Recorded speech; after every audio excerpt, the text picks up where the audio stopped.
Buenas tardes, licenciado.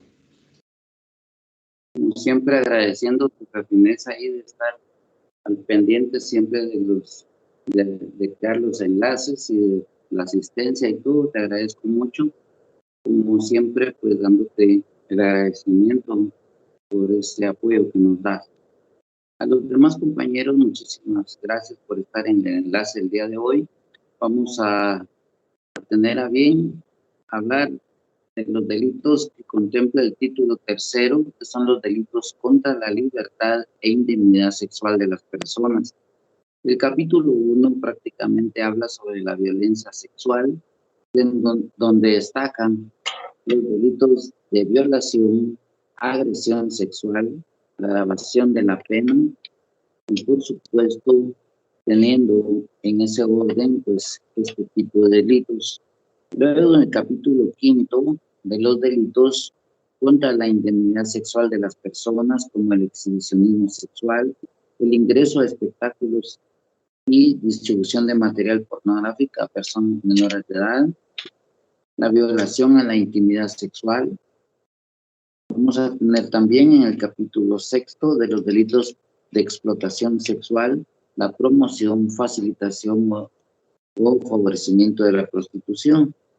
La promoción, facilitación o favorecimiento de la prostitución en forma agravada, las actividades sexuales remuneradas con personas menores de edad y la remuneración por la promoción, facilitación o favorecimiento de la prostitución, así como la producción de pornografía de personas menores de edad.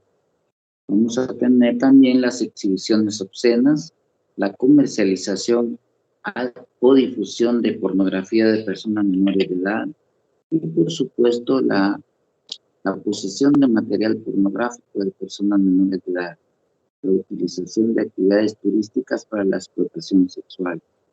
Y vamos, en este caso, ya en el capítulo 7 de las disposiciones comunes, como es la acción penal, el régimen de la acción penal, las penas accesorias, las penas para los cómplices y, por supuesto, vamos a trastocar, aun cuando ya esté derogado, pues el matrimonio de la ofendida con la ofensa. Pero básicamente este tema en particular, como ustedes lo pueden darse cuenta, tiene dos bienes jurídicos tutelados. Por una parte, la libertad en materia sexual y la otra, la indemnidad en materia sexual de las personas. Teniendo entonces nuestra agenda para el tema de hoy y los días subsiguientes, quiero hacer en primer lugar una primera acotación. Especialmente quiero llamar, en todo caso, siempre, y no está de más decirlo, quiero llamar en especial a la madurez que debemos tener cuando tocamos este tipo de delitos. En particular porque son delitos sumamente complejos, se tornan incluso hasta bastante ofensivos a la persona, en este caso, pero lo que muchas veces tenemos el gran problema es que en casa hablamos de todo, hablamos del problema mundial del medio ambiente, hablamos del problema del COVID, hablamos de las circunstancias políticas que hay dentro de la vida nacional, hablamos incluso hasta del contexto internacional, pero de lo que nunca hablamos, lamentablemente, es de educación sexual.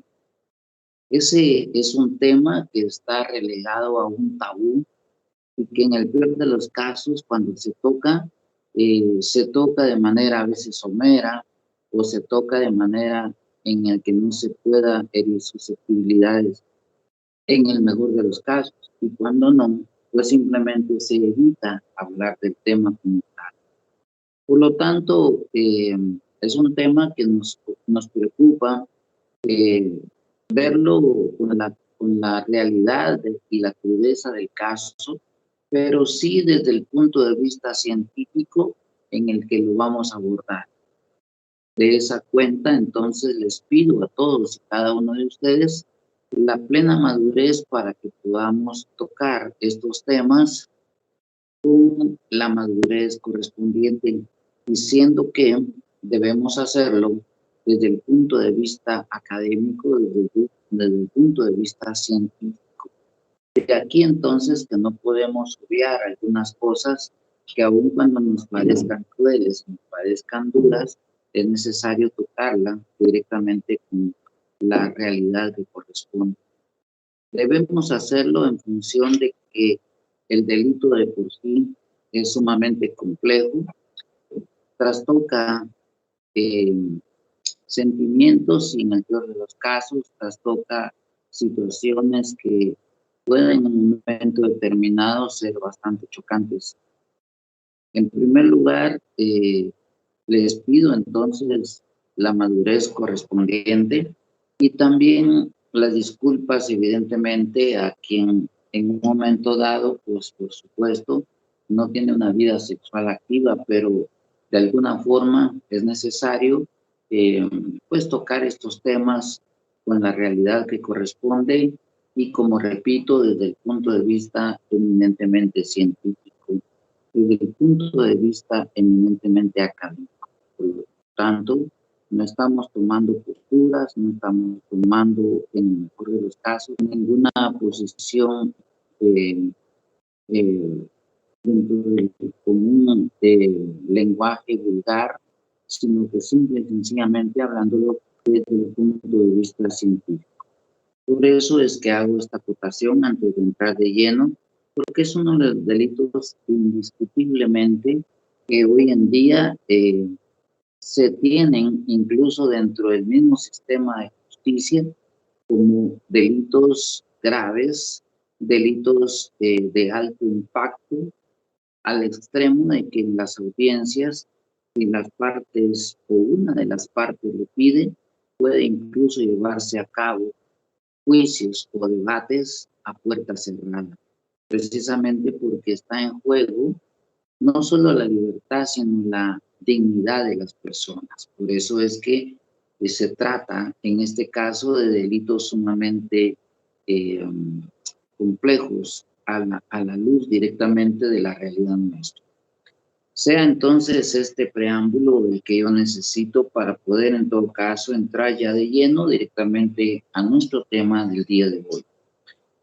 Nuestro tema en particular habla de la violación que se contempla en el artículo 173 de nuestro Código Penal, que ha sido reformado por el artículo 28 del decreto 9-2009. Y por supuesto, el delito como tal ha tenido una reforma y por supuesto ahora hay una forma distinta de ver en este caso el delito como tal. Quiero advertir que inicialmente este delito era muy propio especialmente de las mujeres, en donde el sujeto activo era el hombre y el sujeto pasivo era la mujer. Y en casos muy excepcionales el sujeto activo también lo era una mujer. Pero hoy en día, y con esta reforma a la cual me referí hace unos instantes, se cambia radicalmente la figura y hoy en día, por supuesto, los sujetos activos y sujetos pasivos pueden ser tanto hombres como mujeres. Y por supuesto, la forma y el modo de comisión de este delito ha cambiado sustensiblemente. Así es que voy a iniciar en este caso haciendo una breve referencia histórica, precisamente porque este delito no es un delito nuevo. Ya en el derecho romano directamente no estableció una categoría diferenciada para la violación, sino que la sancionaba como una especie de los delitos de coacción y a veces de injuria. Y es que el elemento básico de este delito es justamente la violencia. Entonces, esa violencia ejercida especialmente sobre una persona podría dar margen a pensar de que la persona deje o haga lo que no quiere hacer. Y por eso es que se miraba inicialmente dentro o de una de las formas de delitos de coacción. Y en particular se mencionaba también que era una forma de injuria en la medida en que obviamente era un delito que menoscababa la dignidad de las personas y que era castigado tan severamente que incluso se daba destierro, especialmente del sujeto activo. Y en el caso del sujeto pasivo, lamentablemente, si la mujer en este caso quedaba en estado de embarazo, pues obviamente era condenada en este caso a la práctica abortiva y en el peor de los casos, pues era condenada en este caso y confinada desde un principio por la propia familia, considerándose como una alta ofensa al honor de la familia.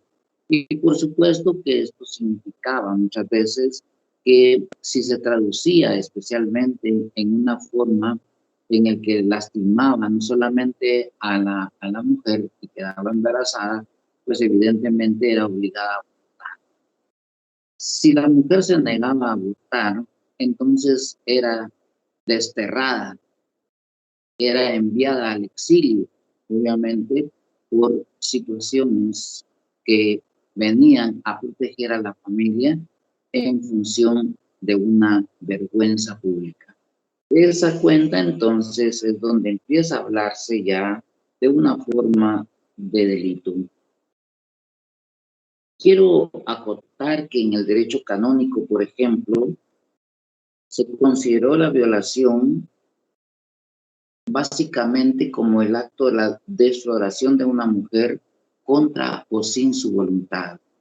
Es decir, que la tutela judicial de este delito inicialmente protegía solo a las mujeres doncellas, es decir, aquellas que nunca habían tenido una vida sexual activa, que por consiguiente se encontraban en el caso desde el punto de vista médico, gozando directamente de una forma intacta de su himen.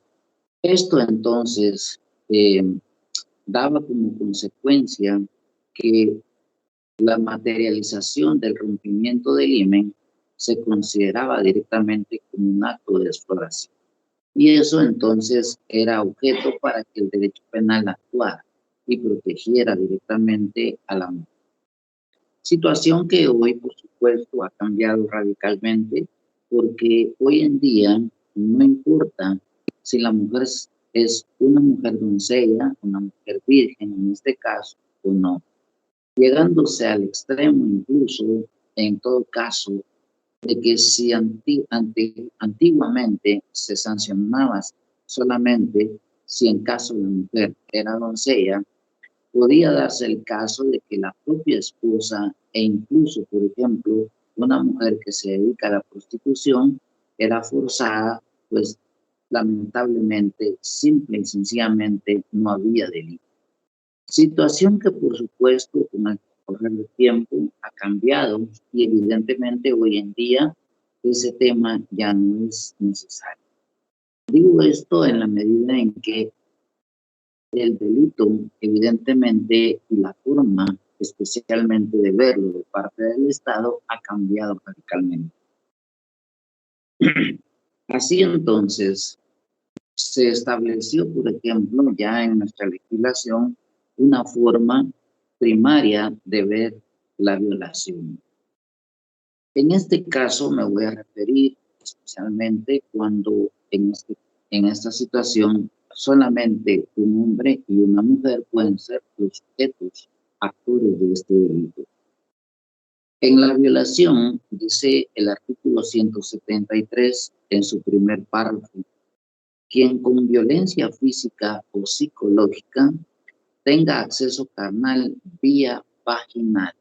Aquí voy a hacer un pequeño parón para explicar esta primera forma de la violación.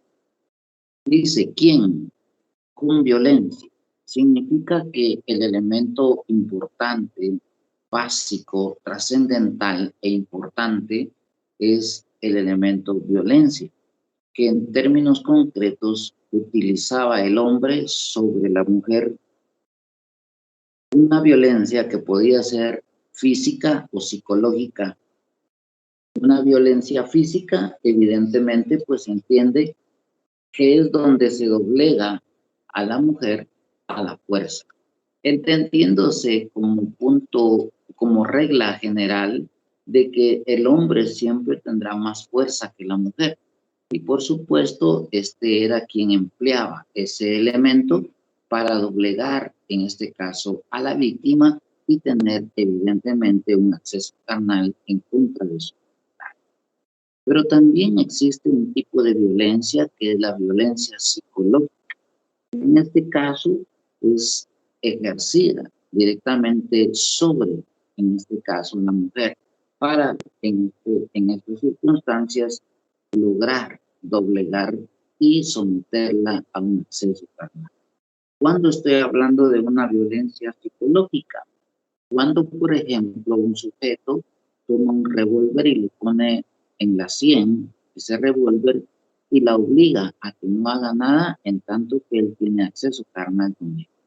Una violencia psicológica también puede ser, por ejemplo, cuando se le conmina a la mujer a que acceda a tener acceso carnal porque se tiene, por ejemplo, sometida a la familia, en este bajo una amenaza cierta directamente de un daño, en especial cortar su propia vida. Es decir, que un sujeto puede, en todo caso, a través de la vía telefónica, por ejemplo, indicarle, en este caso, a la mujer de que tiene sometida, por ejemplo, a su familia bajo el auspicio o la ayuda directamente de otro cómplice. Evidentemente, pues ahí lo que se hace es dominar especialmente a la mujer a través de una fuerza psicológica. Es importante, por ejemplo, tener en cuenta que la propia historia ha presentado casos muy especiales de violencia psicológica. Y nosotros particularmente tenemos una que está contemplada justamente en nuestro texto de derecho penal, el cual dice en forma concreta así.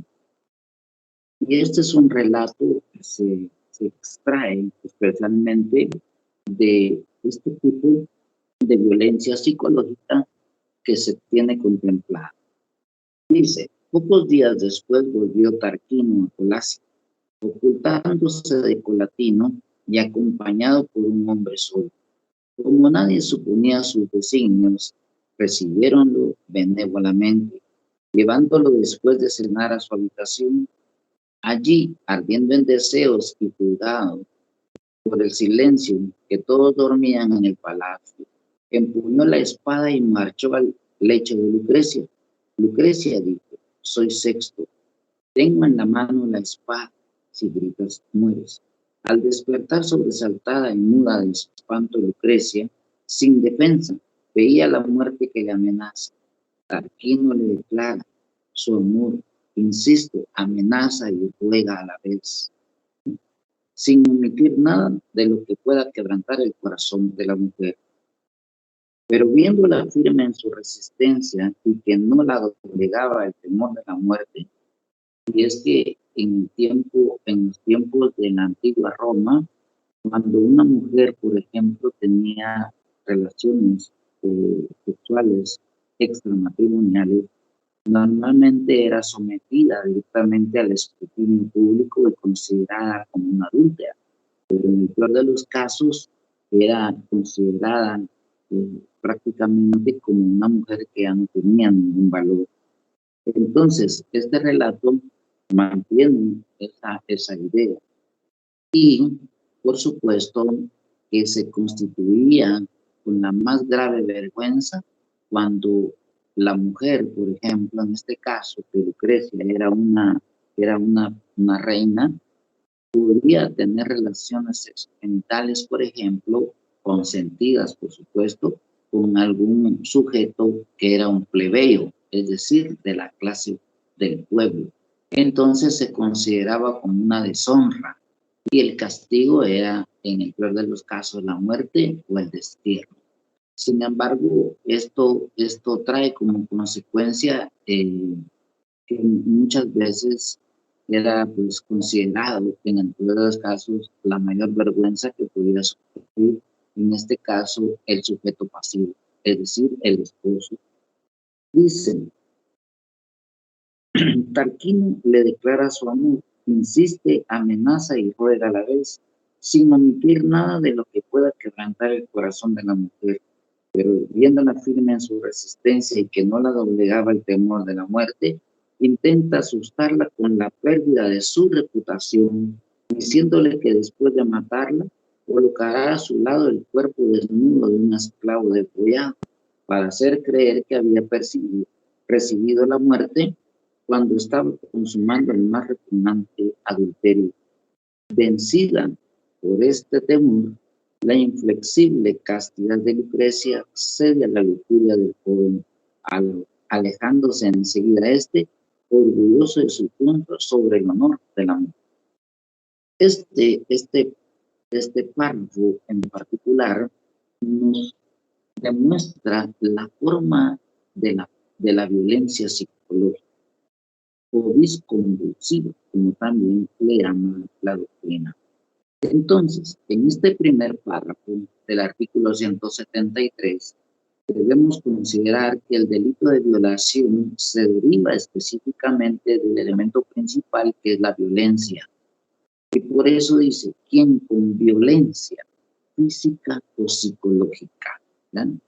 Entonces, entendemos de que el elemento de la violencia, la fuerza física o psicológica que se ejercía, en este caso sobre la mujer, era justamente el elemento básico, la violencia. De ahí entonces que dio su nombre en violación. Sigue teniendo en este caso el desarrollo de este párrafo y dice, quien con violencia física o psicológica tenga acceso carnal vía vaginal. Quiere decir que cuando se refiere al acceso carnal, se refiere específicamente a la cópula sexual, se refiere específicamente a la introducción del miembro viril en la vagina de la mujer. Esta primera postura es una postura que sigue la teoría natural. ¿Por qué razón? Porque naturalmente solo el hombre tendrá miembro viril y solo la mujer tendrá vagina. Entonces, el primer acto de la violación tiene que ser conforme a la teoría natural, es decir, un hombre y una mujer. Y el acceso carnal significa el inicio penis o la introducción del miembro viril en la vagina de la mujer, evidentemente con violencia, es decir, una violencia física o una violencia psicológica. Ante esta primera manifestación de la violación, debe entenderse que solo el sujeto activo lo puede ser un hombre y el sujeto pasivo solo una mujer. Y por supuesto, el elemento de la violencia es justamente el principal. Bajo ese concepto, entonces, debe darse, evidentemente, el otro elemento que es el acceso carnal. Significa que debe existir introducción en la vagina de la mujer. No puede hablarse de violación si solamente existe, por ejemplo, en la vagina de la mujer un tocamiento. No puede existir, en este caso, violación en esta primera manifestación si solamente existe, por ejemplo, el roce del miembro viril en la vagina de la mujer. No puede darse directamente, sino solamente cuando se concibe la introducción del miembro viril en la vagina de la mujer. A eso refiere precisamente el término de acceso carnal, ¿ya? Entonces, aquí encontramos una primera manifestación y es importante advertir lo siguiente. En el concepto puro especialmente de la introducción del miembro viril en la vagina de la mujer, es necesario, evidentemente, de que exista, por supuesto, la negativa de la mujer. Evidentemente que esa negativa va a ser quebrantada justamente por el elemento de la violencia, que en todo caso será la que doblegue especialmente a la mujer. Es importante advertir bajo este concepto de que no importa si el primer acto puede ser consensuado, es decir, que la mujer tenga en un principio, pues obviamente, la idea de tener o de acceder, en este caso, a una relación de acceso carnal. Una pareja de novios, por ejemplo, puede estar en el preámbulo, particularmente a una relación de acceso carnal. ¿Cómo? A través, por ejemplo, de los besos, las caricias, los actos, los juegos eróticos, en todo caso, que son parte directamente de una relación de acceso carnal consensuado. Para quienes tenemos vida sexual activa, sabemos de que un beso o una caricia evidentemente pues puede empezar a despertar el interés de un acceso carnal. Y por supuesto, ya no digamos si en ese orden aparecen los juegos eróticos, que en términos generales pues no son más que actos específicamente de deseo de uno en función de seducción del otro. Y en todo caso, eso puede ir dando margen a que efectivamente la otra parte, de la mujer, vaya teniendo de alguna manera el despertarse el interés desde el punto de vista sexual. Y por supuesto que esto implica de que la mujer puede tener incluso el deseo, puede llegar a la excitación y puede llegar incluso a la manifestación corporal de que desean, en este caso, una relación de acceso carnal. Sin embargo, bien esto, cuando la mujer en un momento dado, aún ya estando en posición específicamente para un acceso carnal y teniendo el miembro viril ya para ser penetrada, esta se arrepiente, oigan lo que estoy diciendo, esta se arrepiente y decide ya no tener una relación de acceso carnal, ¿oigan? Y la mujer de alguna manera es sometida a que accedan, entonces simple y sencillamente ya está dando su negatividad. Si continúa, en este caso, el sujeto activo, haciendo actos que al final de cuentas quiera hacer una introducción en el medio de la mujer, en este caso de la vagina de la mujer, en contra de su voluntad, ya se va manteniendo la negatividad. Y por supuesto, ya se empieza a manifestar entonces el sometimiento del hombre, en este caso de la mujer. Y por supuesto que si existe, por decirle algo, la introducción del miembro viril y por supuesto después hay satisfacción de la mujer y abandona su negatividad inicial y se entrega, por ejemplo, el placer, escuchen bien lo que voy a decir. De todas maneras hay violación. ¿Por qué razón? Porque el acto inicial, en todo caso, cuando ya se encontraba en el momento del acceso carnal, fue de negatividad.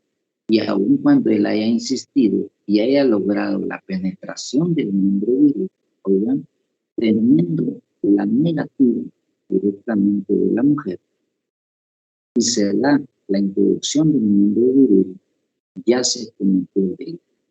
Aun cuando después ella abandone esa negatividad, porque de alguna manera ya encontró la solución. Entonces, el deseo, en todo caso, no es eximente. En el mejor de los casos, puede constituir básicamente una forma en la que el mujer vaya accediendo, pero finalmente decide no hacerlo. Entonces, en esta forma inicial que mantiene nuestro Código Penal, se manifiesta en esta dimensión. Por supuesto que bajo esta circunstancia se acepta el grado de tentativa, porque en todo caso la mujer puede perfectamente bien manifestar su deseo, su interés y después decir que no. Ya no digamos si desde un principio se manifiesta evidentemente ese rechazo y posteriormente es sometida a ese acceso carnal. El delito se consume, pero si por circunstancias ajenas a la voluntad del sujeto no sucede la introducción del miembro viril en la vagina de la mujer, pero se hizo todos los actos preparatorios evidentemente para esa comisión del delito y no lo logró, queda en un típico grado de tentativa. Por supuesto que este delito es eminentemente doloso, es decir, la culpabilidad del sujeto se manifiesta de manera voluntaria y por lo tanto el delito adquiere la dimensión de ser un delito doloso. Continúo con eso. En el segundo, ya en la continuidad de este delito dice vía anal o bucal, quiere decir que aquí ya se da una modalidad distinta en la que se puede consumar el delito de violación. Se recuerdan que en la clase anterior, no al análisis del examen, sino en la anterior, en la antepenúltima, les hablaba yo de un delito que se llamaba abusos deshonestos violentos.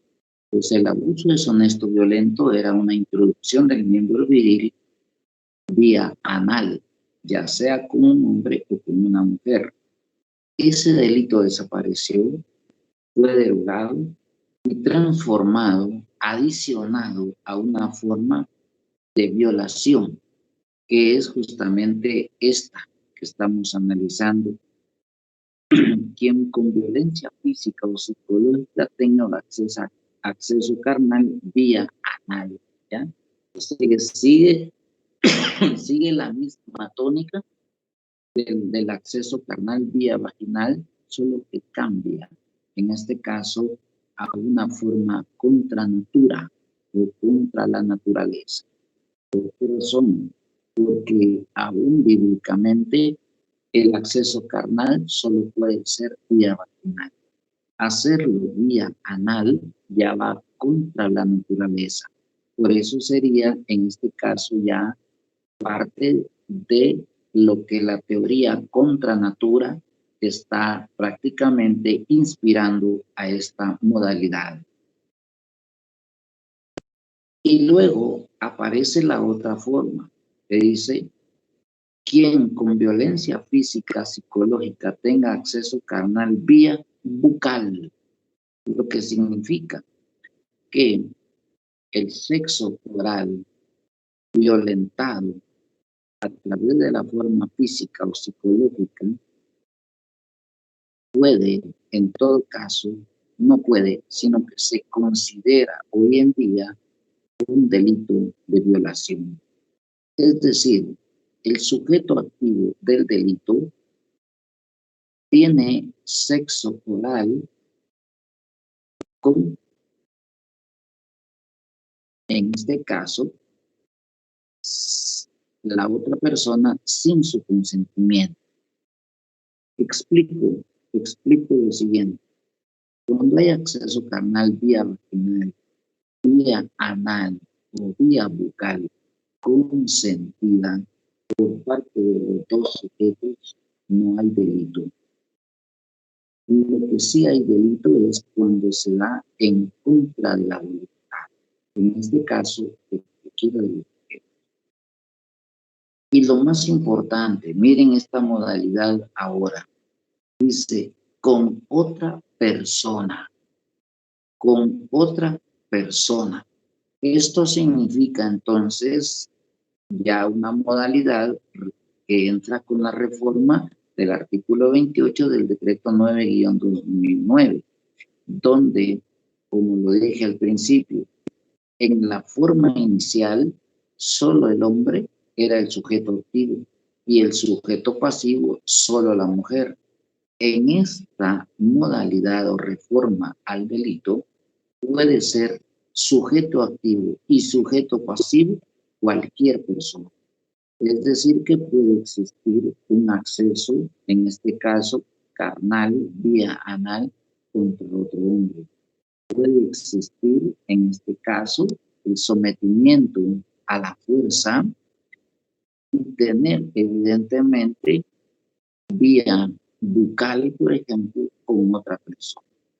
Puede tener el sometimiento a través de la violencia física o psicológica y tenga acceso carnal mujer con mujer.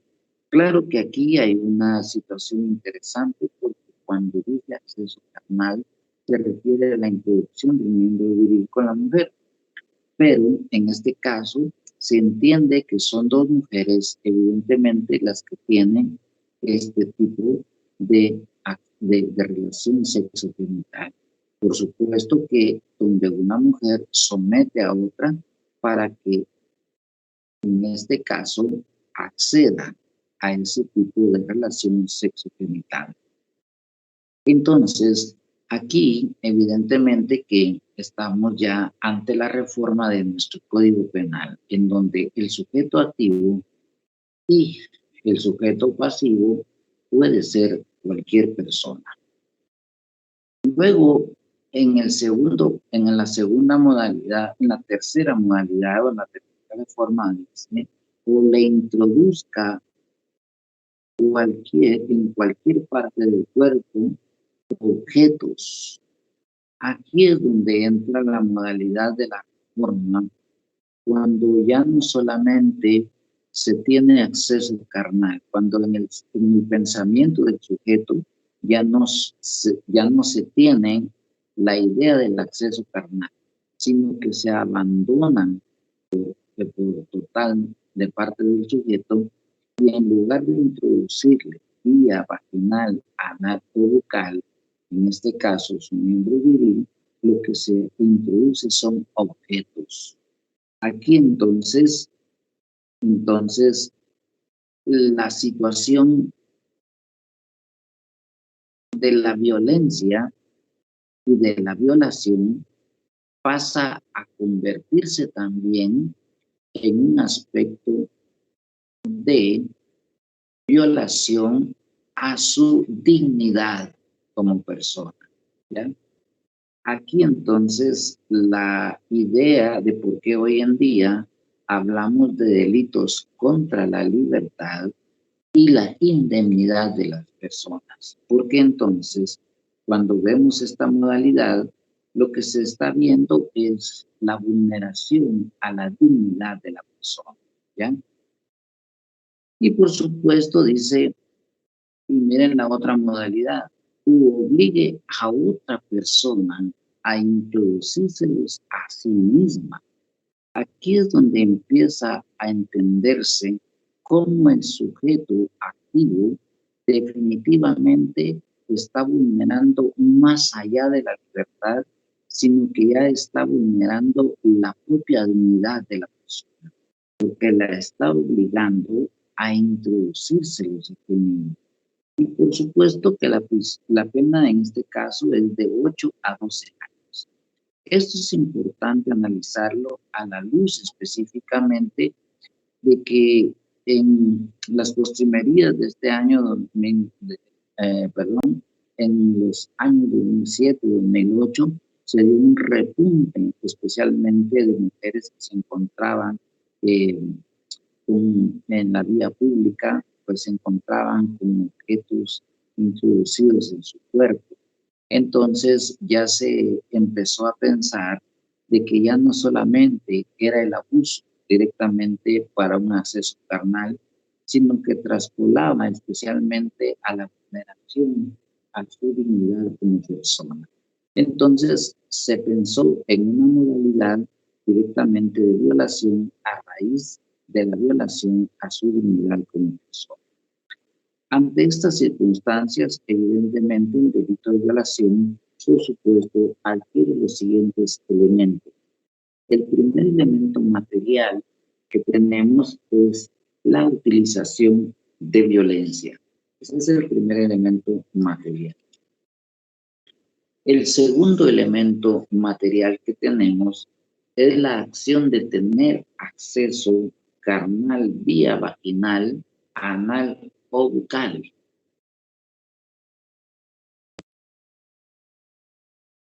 Que por supuesto se traduce también en la modalidad de introducirle objetos en cualquier parte del cuerpo, por cualquiera de las vías señaladas, es decir, por la vagina, por el ano o por la boca, ¿ya?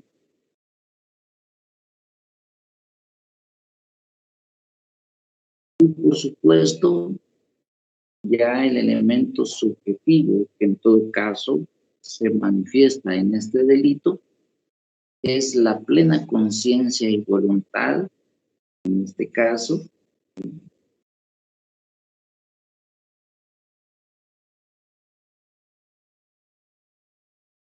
es la plena conciencia y voluntad de parte del sujeto activo del delito de quebrantar la libertad en materia sexual, de quebrantar la indemnidad de la persona de manera dolosa, es decir, de manera intencional.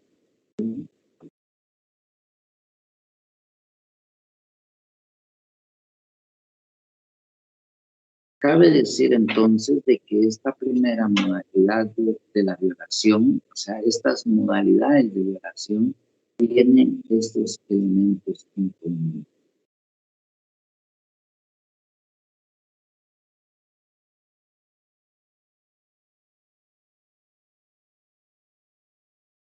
Si lo vemos entonces bajo este concepto, vamos a entender el siguiente párrafo de nuestro Código Penal que dice: siempre, óigase, siempre se comete este delito cuando la víctima sea una persona menor de 14 años de edad. ¿Por qué se sugiere esta edad? Se sugiere porque una mujer o una persona, mejor dicho, menor de 14 años de edad, es sumamente frágil y se encuentra en un grado de indefensión ante su atacante. Y por eso es que el derecho penal considera que debe irse más allá de la protección a la libertad de la persona. Y en todo caso, el derecho penal considera que debe atacarse especialmente esta forma, especialmente condenando al sujeto, porque el sujeto pasivo se encuentra en una posición de grave indefensión. Igualmente pasa cuando dice, cuando sea una persona con incapacidad volitiva, es decir, una persona con incapacidad volitiva, entiéndase, una persona que sufre de trastorno mental, es incapaz, ¿no? Una persona, por ejemplo, de la tercera edad, también es incapaz, ¿no? Cuando sea una persona con incapacidad volitiva, es decir, porque no entiende, ¿ya? O cognitiva, ¿ya? Dice la ley, aun cuando no medie violación física o psicológica, ¿ya? La pena se impondrá sin perjuicio de las penas que puedan corresponder por la comisión de otros delitos, ¿ya? Aquí hay una importancia en cuanto a al artículo 174, ¿ya?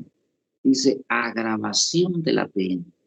La pena a imponer por los delitos enunciados en los anteriores, en los artículos anteriores, entiéndase la violación, que es lo que estamos tratando, se aumentará en 2/3 partes en los siguientes casos. 1. Cuando la conducta se cometa por la acción conjunta de 2 o más personas. 2. Cuando la víctima sea especialmente vulnerable por ser adulto mayor, padecer de enfermedad o estar en situación de discapacidad física o mental, o por encontrarse privada de libertad. ¿Ya? Esté sometida, por ejemplo, a una esclavitud. Tercero, cuando el autor actuare con uso de armas o de sustancias alcohólicas, narcóticas o estupefacientes o de otros instrumentos o sustancias que lesionen gravemente la salud de la persona ofendida o alteren su capacidad volitiva. Cuando se utilizan, en este caso, por ejemplo, o se aprovecha o se induce a la otra persona a alcoholizarse y estando en esas circunstancias, se abusa, se tiene acceso carnal, vía vaginal, anal o bucal. Cuando se cometa en contra de una mujer en estado de embarazo o cuando se produzca dicho estado como consecuencia del delito. ¿Ya? Quinto, cuando el autor fuere pariente de la víctima o responsable de su educación, guarda, custodia, cuidado, tutela, o sea, el cónyuge, excónyuge, conviviente o exconviviente de la víctima o de uno de los parientes dentro de los grados de ley.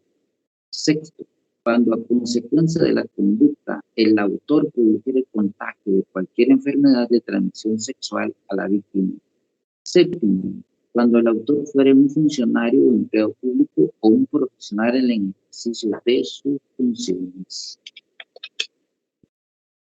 Si lo vemos entonces con estas modalidades y especialmente que contempla nuestra legislación, existiría entonces una violación con agravación de la pena. Hoy en día ya no existe violación agravada. Hay que quitarse esa idea directamente de la cabeza y en todo caso hago la acotación porque aún en algunos casos, y en el peor de los casos, algunos profesionales siguen hablando de violación agravada.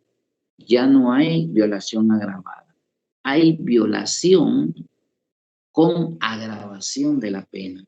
Es decir, el delito ya es gravoso por todo lo que hemos explicado. Lo que se agrava aquí es la pena, porque se aumenta en 2/3 partes. En este caso, si la pena de prisión es de 8 a 12 años, súmele en este caso las 2/3 partes de la pena que se impone. Entonces, aquí el tema es sumamente interesante a la luz directamente de esta reforma en nuestro Código Penal. Como es una figura bastante controversial, quisiera particularmente escuchar algunos comentarios, algunas opiniones que tengan al respecto de este delito, que es indiscutiblemente uno de los delitos más complejos, más controversiales y más aberrantes que puedan existir dentro del concepto de la libertad sexual de las personas. ¿Por qué razón? Porque en este caso, oigan lo que les voy a decir, el bien jurídico tutelado es la libertad en materia sexual que tienen las personas. Es decir, que lo que se quebranta en términos concretos es la libertad que tiene la persona de elegir con quién, de elegir cuándo, de elegir en el tiempo que ella considere tener una relación sexogenital, es decir, tener un acceso carnal. Es decir, en otras palabras, que hoy en día ya no se sanciona ni se cuida por parte del derecho penal si la víctima, en este caso, fuera una mujer, por ejemplo, fuera una doncella. Puede hoy en día entonces ser sujeto pasivo del delito aún la propia esposa. Cuando ésta, por ejemplo, es sometida por su esposo a tener un acceso carnal en contra de su voluntad. Puede en todo caso también ser delito de violación cuando el sujeto pasivo, por ejemplo, sea una persona que se dedique a la prostitución. En todo caso, una mujer, por ejemplo, que se dedique a la prostitución puede estar, por ejemplo, en un bar, en una barra show, en una casa de citas, etcétera, una dama de compañía, qué sé yo, como le quieran llamar, y finalmente, aún cuando ella tenga un precio por la prestación de estos servicios, si ella se niega a no querer tener una relación sexogenitaria con el potencial cliente, ella, si es quebrantada, en este caso por la violencia física o psicológica, a tener ese acceso carnal, y aunque se le pague el doble o el triple de lo que ella normalmente cobre, el delito se materializa, porque ya no es la doncellez, sino que es justamente la libertad en materia sexual lo que se está quebrantando, y que es, en términos concretos, el bien jurídico que el Estado está protegiendo. Por lo tanto, entonces, hoy en día, la libertad en materia sexual es justamente lo que el Estado está protegiendo con este tipo de delitos. Quisiera, en el tiempo que nos queda, escuchar algún comentario, alguna duda, alguna opinión que tengan al respecto. Sé que es un delito sumamente controversial, sé que es un delito sumamente complejo para algunos tocarlo, porque se pueden tergiversar incluso algunas opiniones, pero quiero advertirles, todo lo que se hable, todo lo que se diga, sea en función eminentemente académica y en función eminentemente científica. Así que en este caso quisiera escuchar opiniones al respecto de este delito en particular. Así que tienen el uso de la...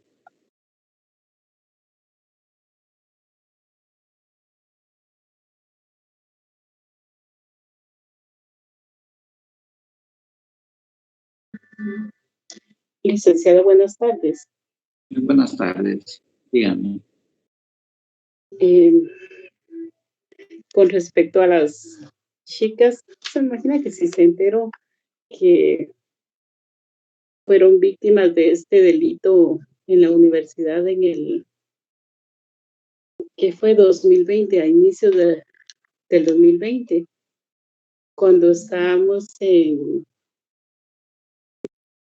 en las preparaciones para la huelga de Dolores. Hubieron 2 chicas a las cuales embriagaron, también les colocaron drogas y cosas así en sus bebidas, y las violaron y amanecieron al otro día ahí. Se oían comentarios muy, muy tristes, depreciativos hacia ellas, que ellas habían tenido la culpa, que ellas querían, porque estaban ahí, era una fiesta o algo. Entonces, pero al final de la historia fueron víctimas, quedaron muy dañadas las muchachitas. He escuchado que encontraron restos seminales de 9 individuos en ellas, entonces, qué triste. ¿Qué opinión le merece ese tema? ¿Qué encontraron? ¿Qué manda? ¿Qué encontraron? Restos seminales de 9 individuos. Ya. Dentro de ellos. Uh-huh. Bueno, en realidad desconozco los detalles que puedan obrar en el expediente como para poder decirte desde el punto de vista con objetividad si tuvieron o no si fueron víctimas o no, si tuvieron responsabilidad o no. Al igual que todos, solo tengo información por lo que se dio en la prensa, en las redes sociales, por lo que se comentó tras los hechos. En sí, directamente, solo me puedo concretar a comentarte lo siguiente. La ley es clara en cuanto a decir que es delito de violación quien con violencia física o psicológica tenga acceso carnal, vía vaginal, anal o bucal con otra persona. Y por supuesto que esto trae como consecuencia de que si la persona sometida, o en este caso como sujeto pasivo, nunca tuvo el deseo o la libertad de poder decir sí, evidentemente que hay un típico delito consumado. Ya lo mencionaba inicialmente en mi exposición. Puede en un momento determinado cualquiera de las partes decir inicialmente que sí, pero si en el momento de la consumación del delito, por eso es que es importante el momento consumativo del delito, la mujer puede tener actos de juegos eróticos, llegar a la excitación y esa excitación llevarla a una aceptación tácita de que quiere tener una relación sexogenital o un acceso carnal. Me explico quizá tal vez un poco más, o lo hago de una manera más explícita. Si el novio y la novia se están besando y él la está acariciando en el cuello, en los senos y qué sé yo, al final de cuentas, entre besos, abrazos, ella responde también y finalmente se van despojando de su ropa y quedan en posición ginecológica para poder tener la relación sexogenital. Y el hombre ya se dispone, por ejemplo, a introducir su miembro viril en la vagina de la mujer. Y ella, pues motivada por la excitación y todo, pues va accediendo. El asunto es cuando en realidad ella ya está a merced para ser introducida, ser penetrada. Y en ese momento recapacita ella, por ejemplo, y dice, no, no, no, ya no. Y él insiste, por ejemplo, y existe ese forcejeo, o en el peor de los casos, ya no le da tiempo ni siquiera a una segunda forma de manifestarse que no, y es penetrada. Y por el mismo placer que produce la introducción del miembro en la vagina de la mujer, ella abandona, en este caso, su negatividad y después se entrega, por decirte, al placer. Incluso hasta puede existir posteriormente una especie de charla como, ah, ya viste, al principio dijiste que sí, después dijiste que no, pero ya después de todo ya te gustó. Y ella finalmente, pues sí, me gustó, estuvo bien. El asunto es que de conformidad con el texto de la ley, ahí hubo ya una violación. Porque en el momento en que ella manifestó su negatividad, el sujeto pasivo debió haberse, el sujeto activo, perdón, debió haberse detenido. Y por supuesto que si no lo hizo, entonces ya el paso subsiguiente es el quebrantamiento a su libertad. Entonces, ahí te puedo contestar yo de que efectivamente, de conformidad con este texto, aún en esos extremos puede darse la violación. Ya no digamos en las formas en que contempla el artículo 174, que es una agravación de la pena. El delito prácticamente se quedó consumado, solo que se agrava la pena, justamente como lo dice en este caso el numeral tercero, cuando el autor actuare con uso de armas o de sustancias alcohólicas, que es lo que pudo haber pasado, que hayan estado tomando, que hayan estado bebiendo bebidas alcohólicas y al estarse en ese estado, aún en un estado en donde la mujer ya no puede dar su consentimiento. Imaginémonos de que hubiesen estado alcoholizadas a tal extremo de que ya no pudieron en todo caso decir que no. El Estado prevé esa circunstancia y por lo tanto lo considera como una forma en donde el delito se consuma, porque la víctima ya no tiene opción a decir que sí o que no. Lo mismo puede ser si se utilizan drogas o estupefacientes. En todo caso, puedan llegar a un estado de inconsciencia por parte del sujeto pasivo. En todo caso, la ley considera que el delito se consuma en función de que la víctima queda en un grado total de manifestación de su voluntad. Y al manifestarse esas circunstancias, entonces se considera de que el delito se considera consumado porque la víctima ya no dio chance, ya no tuvo chance de manifestar sí o no. Y en todo caso, la circunstancia se agrava en la imposición de la pena. Esto es lo que yo analizo y lo que veo en función directamente del caso que planteas. Como te repito, no tengo los hechos reales, no tengo los hechos que puedan cobrar en la carpeta judicial, pero a juzgar por lo que todos sabemos que se manifestó y de conformidad con la ley, podríamos pensar de que sería un delito consumado, en este caso con la agravación del pena. Sí, en todo caso, miren, las chicas pudieron haber sido unas chicas liberales, pudieron andar de fiesta en fiesta, pudieron andar bebidas en uno y otro lado, pero eso no les da, en este caso, ninguna, no les da públicamente un rótulo que digan, sí, pueden violarme, pueden tener acceso carnal conmigo las veces que quieran. Eso no le da ningún derecho a nadie. Y por supuesto que cualquiera dice, no, hombre, si esa es una tremenda bola que anda de fiesta en fiesta y cuando ya está así todo el mundo se la agarra, pues entonces todo el mundo cometió delito. ¿Me explico?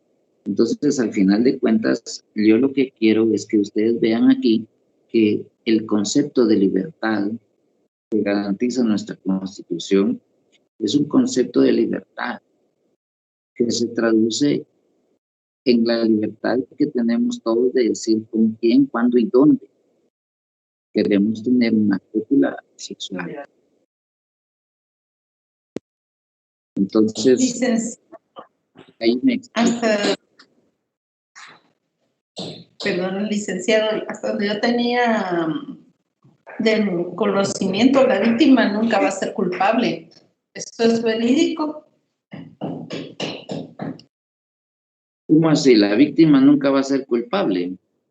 ¿Así dijiste? Sí, exactamente así. Bueno, te pongo el caso, tú supiste el caso, por ejemplo, que fue un caso muy sonado mundialmente, el caso del presidente Bill Clinton con su becaria, ¿cómo se llama? Mónica Lewinsky, famosa. Sí, supiste de ese caso. Sí, licenciado. Todos lo que sabemos nosotros es que ellos tuvieron sexo oral. ¿Crees tú que podría darse el delito de violación ahí?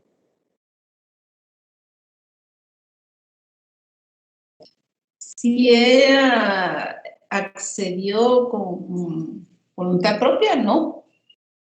Exacto. A eso voy. Que el sexo oral, digamos, en las parejas puede darse siempre y cuando sea consensuado, siempre que haya consentimiento entre las partes, ¿ya? Entonces, ahí no pasa nada. el asunto para el derecho penal es cuando se quebranta la libertad. Entonces, como regla general, la víctima siempre será víctima y será inocente cuando es quebrantada en su libertad de elegir, en su libertad de elegir con quién tener una relación sexogenital y cuándo y dónde. Obviamente no será víctima si ella consciente, entonces no hay delito. Entonces la regla general es que siempre será víctima, no será responsable cuando es quebrantada en su libertad sexual. Como consecuencia, siempre será, en este caso, sometida, digamos, a un escrutinio público si ella consciente. En otras palabras, ¿quiénes somos nosotros para juzgar si todos consentimos?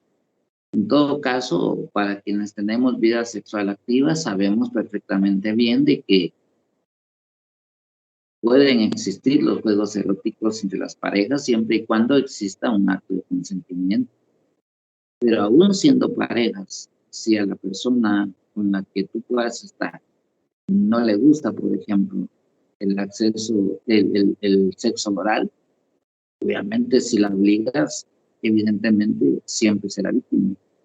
Entonces, la respuesta en concreto yo considero de que la víctima, como su nombre lo establece, es el que sufre el daño y como consecuencia nunca podrá ser responsable.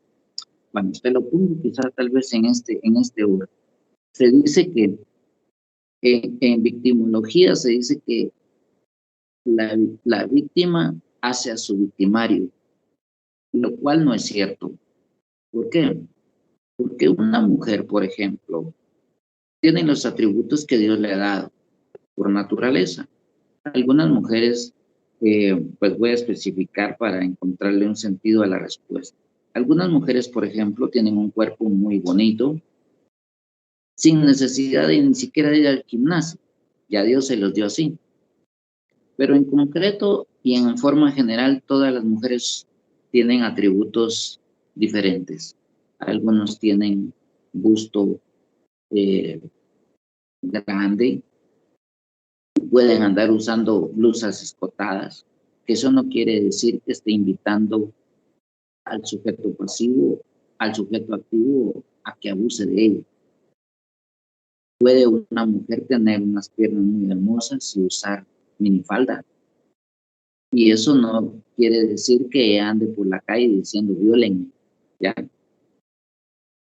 También puede darse el caso de que la mujer ande siempre, digamos, hasta con sotana, en donde no se le puede ver como las mujeres talibanas, por ejemplo, donde no se le miran ni los ojos.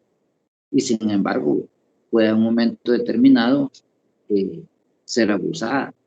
O sea que no es cierto eso de que la víctima hace a su victimario.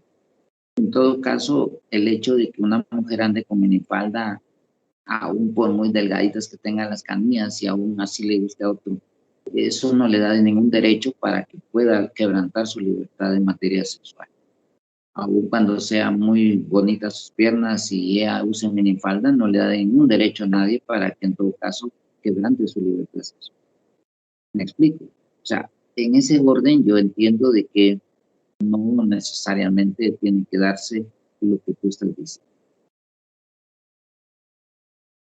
¿Alguien más? Ahora, Lick, buenas tardes. Yo quería hacer mi participación y consultarle, por ejemplo. Al momento que se da el delito de violación, obviamente la víctima no quiere revelar qué fue lo que sucedió porque pues el trauma psicológico que se le da es bastante fuerte. Incluso hay personas que caen en una depresión muy fuerte y deben de llevar acompañamiento psicológico no por unos meses, sino a veces hasta por años. Incluso no pueden ni siquiera tener una vida, se podría decir, normal.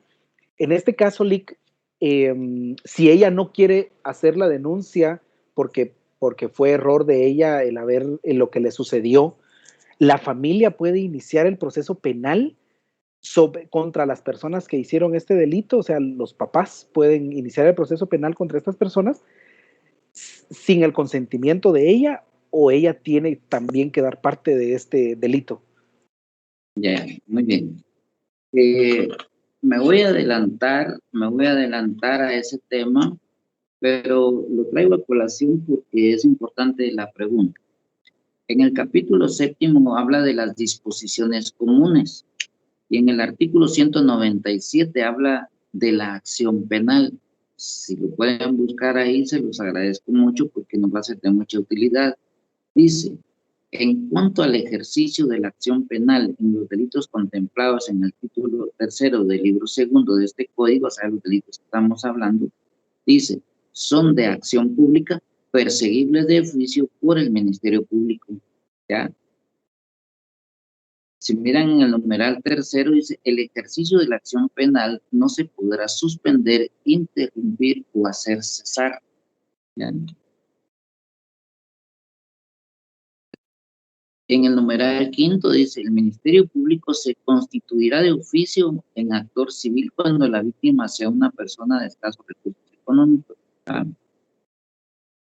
Si se dan cuenta en términos concretos, la acción penal es pública, lo que significa que la víctima es la primera en ser llamada a presentar denuncia. Sin embargo, esto suele suceder muy poco,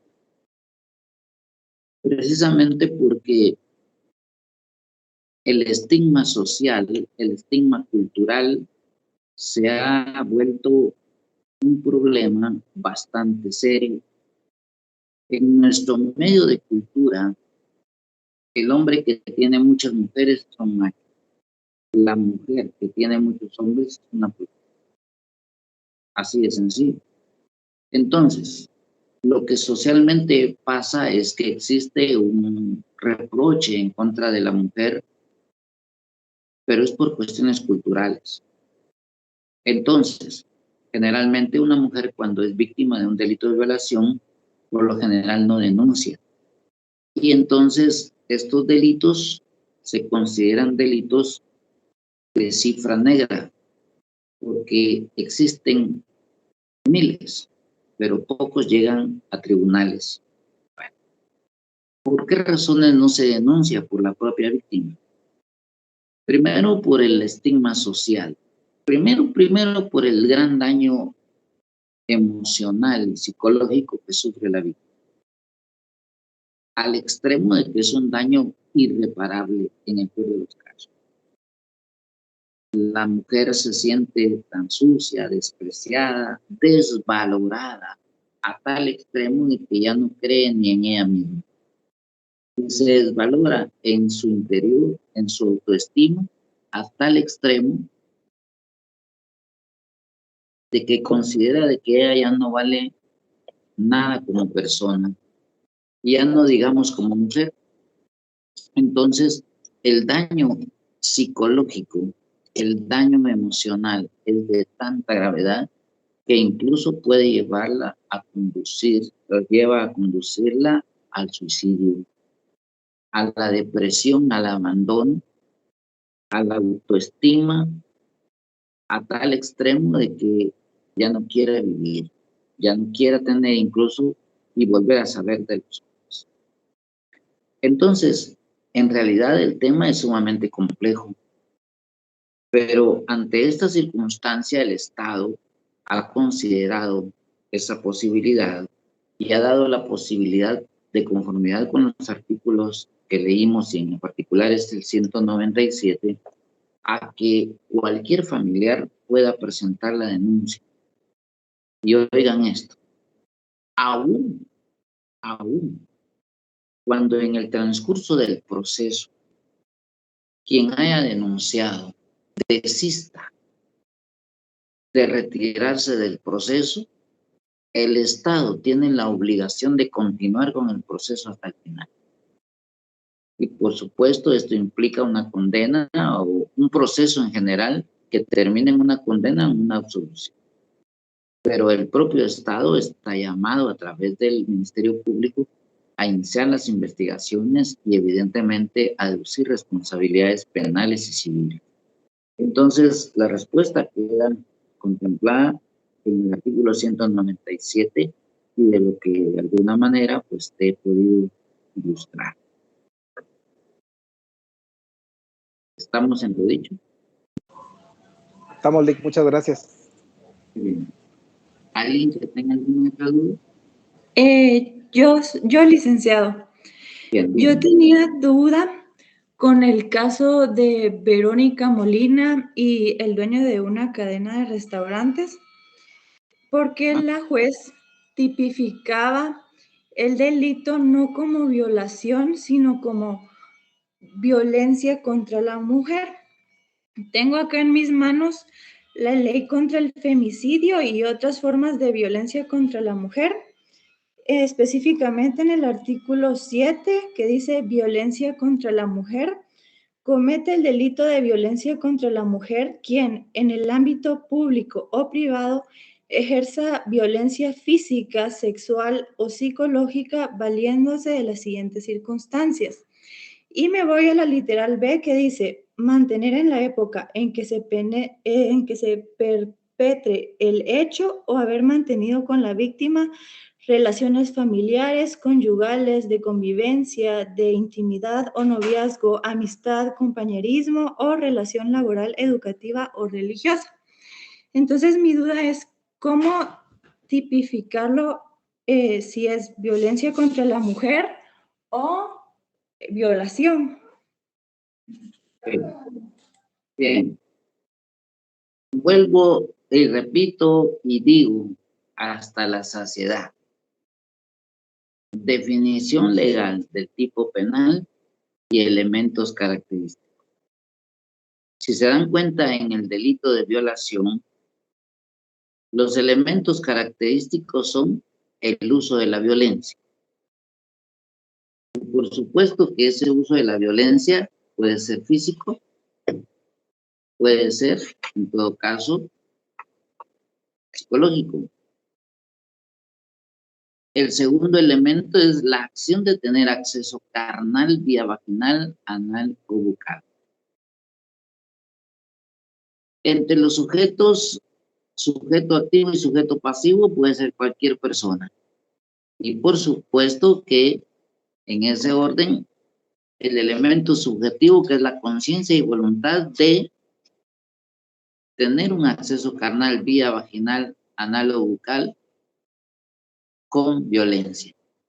Entonces, si en ese caso que me planteas, igual, yo te respondo como lo hice con el caso anterior, no tengo todos los hechos, menos los que obran en la carpeta judicial, solo por lo que se dice en los medios y lo que se comenta en Vox Populi. Pero a juzgar por lo que se plantea, no veo yo acceso carnal. Entonces, si no hay acceso carnal, puede haber cualquier otro delito menos violación. Si no hay acceso carnal vía vaginal, vía anal o vía bucal, puede haber cualquier delito menos violación. La violencia en este caso que se mantiene en este cuadro que tú mencionas de violencia puede referirse especialmente a la ley de femicidio, en donde existe ya los sujetos pasivos bien determinados, el hombre y la mujer, en donde existe una relación de género, en donde existe particularmente una relación de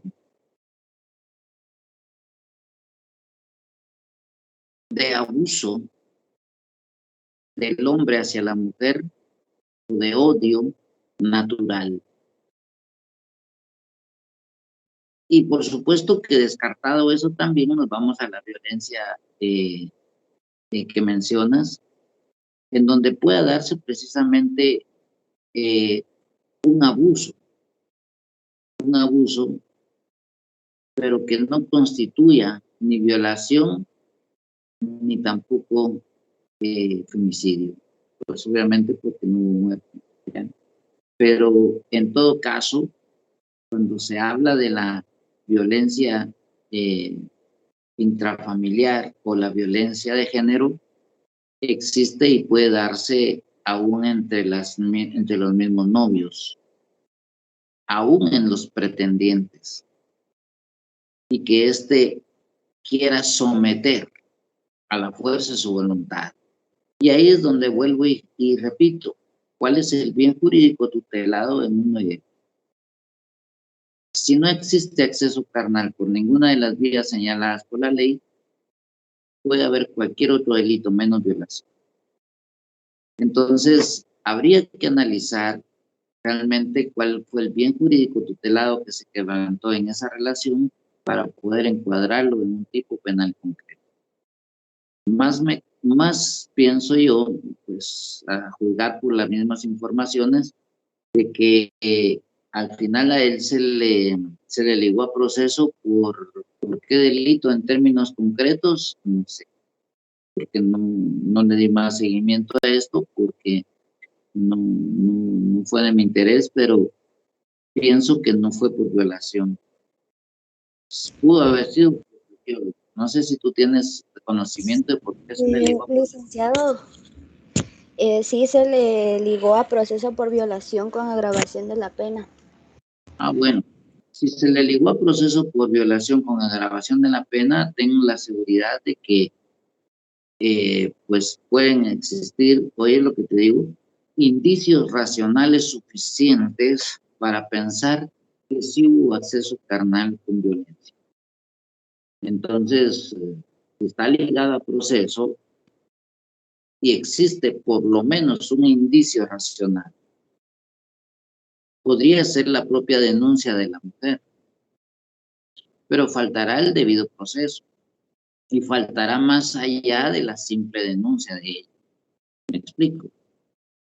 En este caso, un examen médico forense por parte del INASIF para determinar, oye, lo que te digo, no necesariamente si hubo desfloración, porque puede ser de que la señorita ya haya tenido una vida sexual activa y que haya tenido relaciones sexuales con otro novio o con otros novios, no te puedo decir, pero el hecho de que haya tenido ya una relación sexual activa anteriormente no le exime de que sea protegida por el derecho penal, porque lo que se protege hoy en día es la libertad en materia sexual.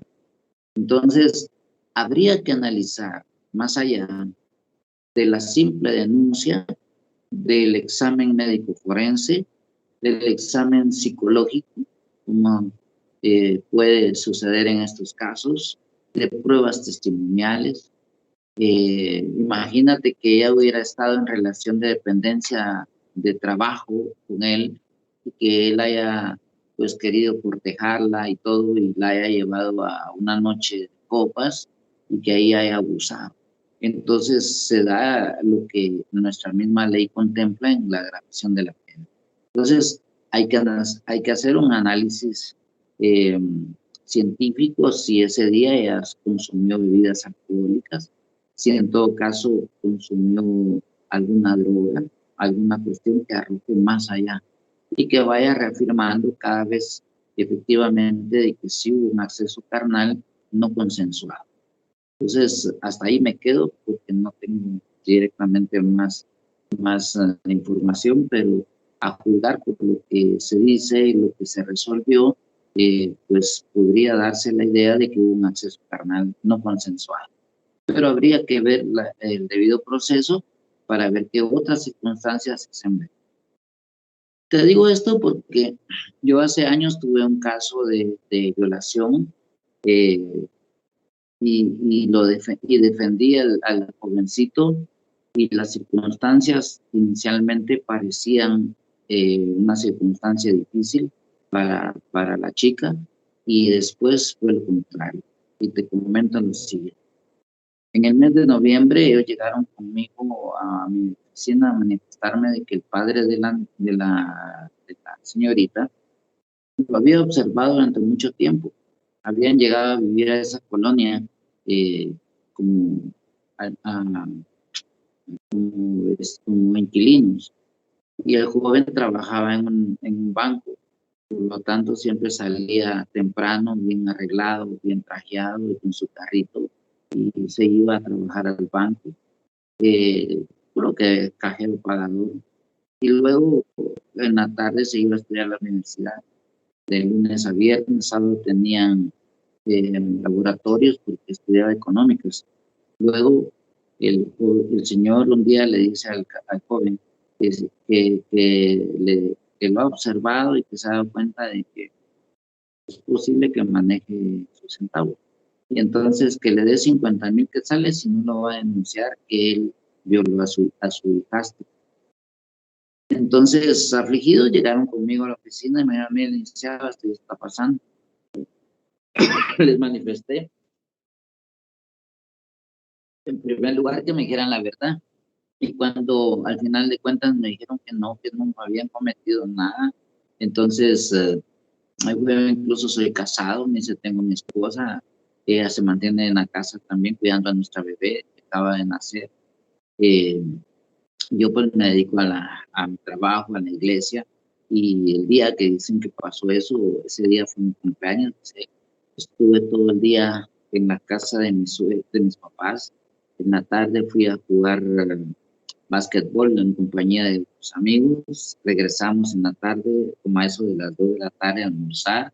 A las 4 me partieron el pastel y fue hasta en la noche, como a las 8 de la noche, que yo me vine para la casa con mi esposa y mi suegro, quienes viven conmigo. Quiere decir que ese día yo tengo pues testigos de sobra de que yo no pude haber cometido ese delito. Me entrevisté con todos y todos coincidieron. Finalmente se presentó bueno, yo les dije a ellos que debíamos de presentar una denuncia por extorsión. Cuestión que quedaba directamente en disposición de ellos. Eso fue en el mes de noviembre. En enero llegaron conmigo nuevamente y me dijeron: licenciado, que tengo una citación. Y resulta que no era una citación, era una orden de aprehensión. Y efectivamente fue aprehendido en su trabajo y por la denuncia de violación.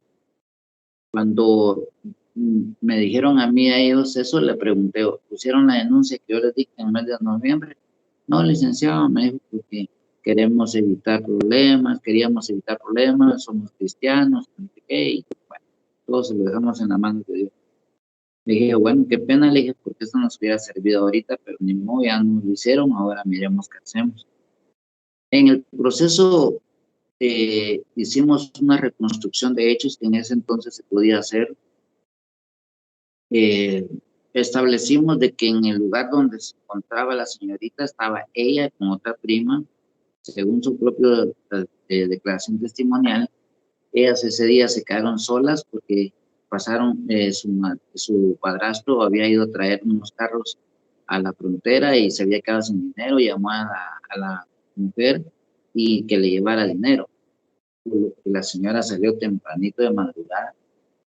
Ella y su prima se quedaron lavando ropa todo el día y a eso de las 4 de la tarde, dice ella, subió a ver si la ropa ya estaba seca. Cuando ella quita una sábana, dice, y de pronto le aparece la figura de supuesto victimario, que era el muchacho, en donde dice, en su declaración, fíjense, pues, con una mano, dice, me tapó la boca, con la otra me agarró, dice, y me la llevó hacia atrás como haciéndome una llave, y con la otra me bajó la pantaloneta y me... Entonces entendí que el sujeto tenía 3 manos, ¿verdad? De ahí hicimos una prueba de luminol y no existió ningún vestigio de sangre o de prueba seminal que estuviera en el lugar. Ella dice que gritó, pataleó y todo, y en la terraza había un corte que hacía al ingreso de unas gradas al primer nivel, con lo cual se hubieran oído perfectamente bien los gritos, pataleos, qué sé yo, y la cuestión es que la La prima dice que nunca escuchó nada. Bueno, nos fuimos a la prueba inicial, que fue la que motivó todo el delito, y al final de cuentas la orden de aprehensión, donde una doctora dice que ella, pues la señora, la mamá viene y dice, regresa como a las 8 de la noche, a las 6 de la tarde, en donde encuentra a su hija, dice, en una situación de conducta que a ella le llamó sospechosa. La encaró y al final de cuentas la niña rompió en llanto y le dijo que ella había sido violada por su vecino. Por lo que ella inmediatamente la agarró y la llevó con una doctora. La doctora en su dictamen dice que la tuvo en su clínica, que la examinó en su vagina y que le había encontrado desflorada y que tenía cicatrices en sus labios vaginales, cicatrices antiguas. Con ese dictamen, el Ministerio Público sustentó la orden de aprehensión y fue lo que motivó la orden de aprehensión del joven. En su defensa yo presenté, como les digo, esa reconstrucción de hechos. Nunca se dio, pues en primer lugar, el hecho de que él la tapó con una mano, con la otra le extraía china y con la otra le bajó la pantaloneta, pues evidentemente no tenía tres manos. La prueba de luminol no arrojó ningún resultado de sangre. Las pruebas clínicas nunca encontraron residuos seminales en la vagina de ella.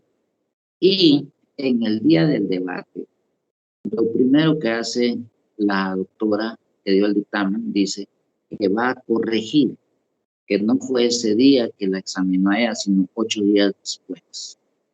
Y que efectivamente había encontrado en ella cicatrices antiguas en sus labios vaginales.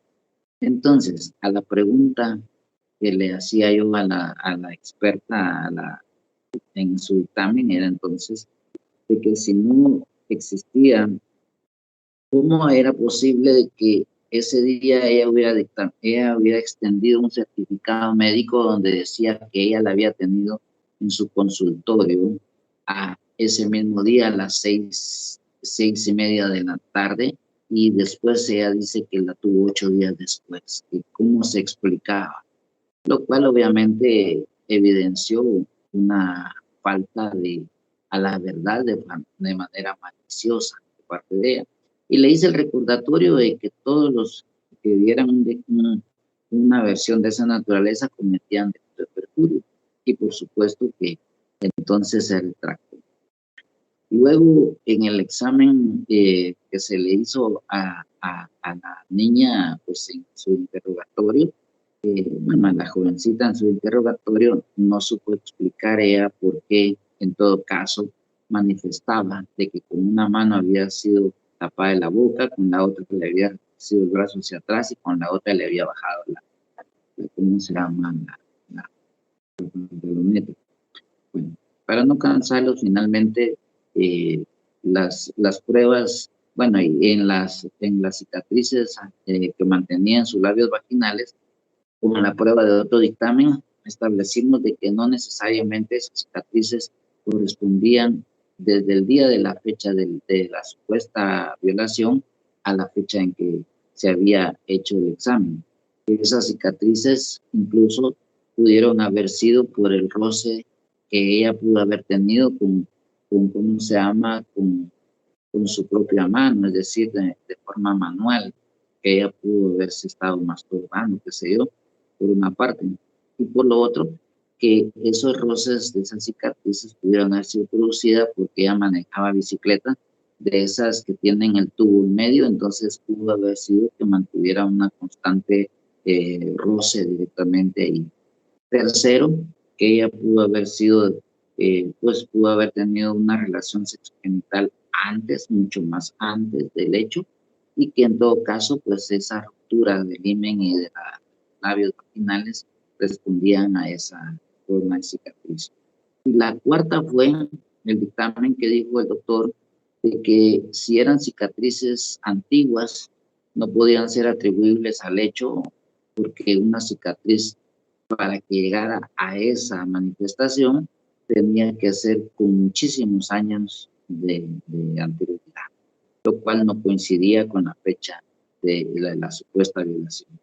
Bueno, finalmente la prima terminó manifestando que ella no escuchó nada, que en realidad ella no le constaba nada. Finalmente fue absuelta.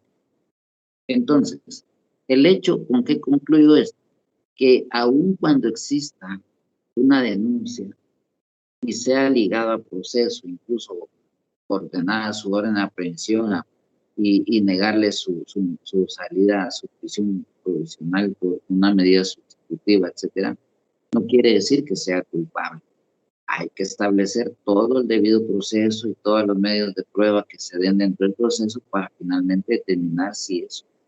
Entonces, en el caso en concreto, pues si está ligado a proceso, la presunción de inocencia mantiene en este caso de que es inocente hasta que no se pruebe lo contrario. Pero también es un indicio de que puede ser posible el paso. Entonces, habría que ver las resultas de todo el proceso para ver en qué final tiene ese proceso en particular. Así es que es cuanto te puedo manifestar al respecto en cuanto a tu pregunta.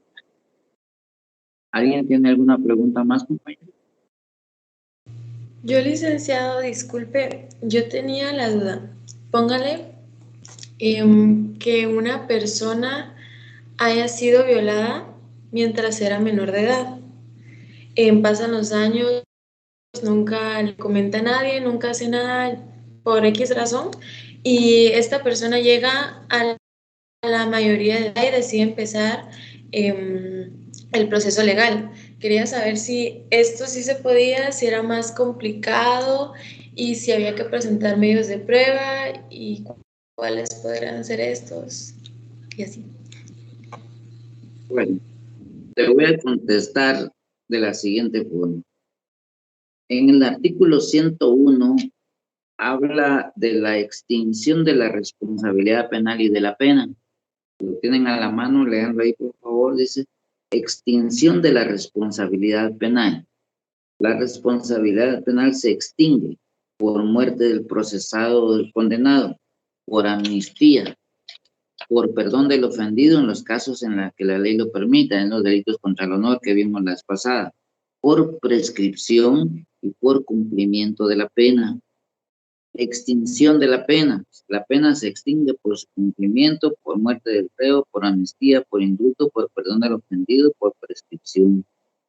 En este caso, si ustedes observan el artículo 107, dice prescripción de la responsabilidad. La responsabilidad penal prescribe a los 25 años cuando correspondiere pena de muerte. Es decir, en los delitos que se tenían contemplada pena de muerte, como el parricidio, el asesinato, ya, la violación, en todo caso. Oigan, hoy se cometía el delito, la víctima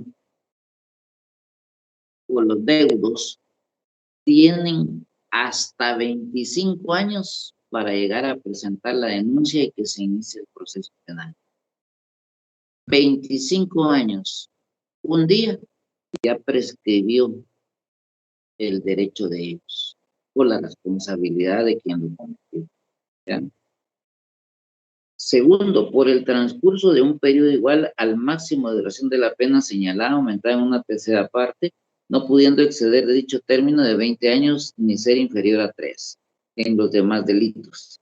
A los 5 años en los delitos penados con multa y a los 6 meses si se tratare de faltas. ¿Ya? Entonces, si lo vemos básicamente, hay un tiempo para presentar denuncia. Hay un tiempo para, en todo caso, considerar que la pena o la responsabilidad extinguió. Entonces, en el caso que tú me planteas, por ejemplo, si el delito se cometió y se observa lo prescrito en el 107, ¿ya? Entonces puede darse justamente o que esté en tiempo o que ya prescribió su derecho para accionar, ¿ya? Obviamente el 109 habla de la interrupción. La prescripción de la acción se interrumpe desde que se inició proceso contra el imputado, corriendo de nuevo el tiempo de la prescripción desde que se paralice su persecución por cualquier circunstancia. O sea que la única forma de interrumpir la prescripción de la responsabilidad penal es interponiendo la denuncia. Y aun cuando ese proceso se quede dormido, como decimos común y coloquialmente, pueda ser que a los años despierte.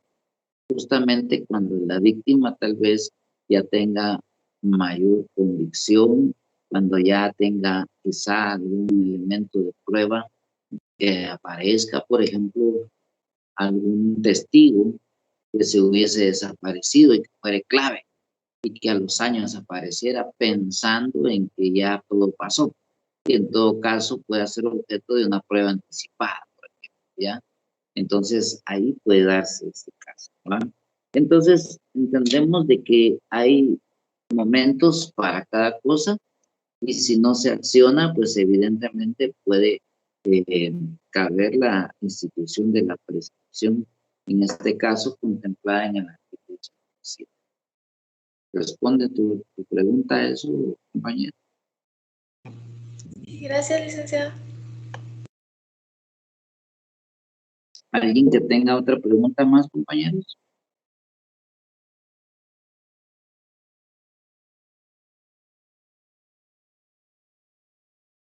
Bien, si ya no existe alguna otra pregunta, pues obviamente ya el tiempo nos ha consumido más del periodo, son las 4:24. Voy a dar entonces por terminada esta sesión agradeciéndoles su fina atención, rogándoles para que el próximo día pues nos enlacemos como siempre para que podamos seguir con el desarrollo de estos delitos y como pueden darse cuenta realmente son delitos que llaman la atención precisamente por lo complejo, por lo especial que son y porque en un momento determinado son delitos que verdaderamente pueden considerarse a la luz especialmente de nuestros sentimientos y de nuestra percepción como delitos verdaderamente escalofriantes en el mejor de los casos, como delitos en los que existe el escrutinio público y por supuesto es necesario, bajo de la perspectiva académica y científica, establecer pues evidentemente su naturaleza, su existencia y su comisión. Evidentemente que este es un tipo de tema de los que despiertan pasiones, pero que en este caso les agradezco que con la madurez que les pedí lo hayamos tomado porque justamente de esto trata nuestra clase de todos los días, de verlo desde el punto de vista académico y desde el punto de vista eminentemente científico. Es mi deber entonces enseñarles a la luz de la ley y a la luz de la doctrina y por supuesto a la luz de la práctica que en alguna forma hayamos tenido como abogados litigantes. El día de mañana, evidentemente, pues ustedes ya en el ejercicio profesional, como jueces, como fiscales o como abogados en ejercicio privado, pues tendrán quizá la oportunidad de ver un caso de estos en vivo y se darán cuenta de que lo importante que es realmente verlo a la luz de la cientificidad y por supuesto tener bien claros cada uno de los elementos que conforman este delito. Será entonces en la próxima sesión cuando miremos el delito de agresión sexual y por supuesto los demás delitos que contempla este título y este capítulo en particular. Por ahora les agradezco mucho, les deseo una muy buena tarde y será entonces hasta en nuestra próxima sesión cuando seguiremos viendo los delitos contra la libertad sexual y la indemnidad sexual de las personas. Les deseo a todos muy buena tarde y muchas gracias por su enlace. Gracias, licenciado. Buena tarde. Gracias, licenciado. Gracias, Lic. Feliz tarde, licenciado. Buenas tardes.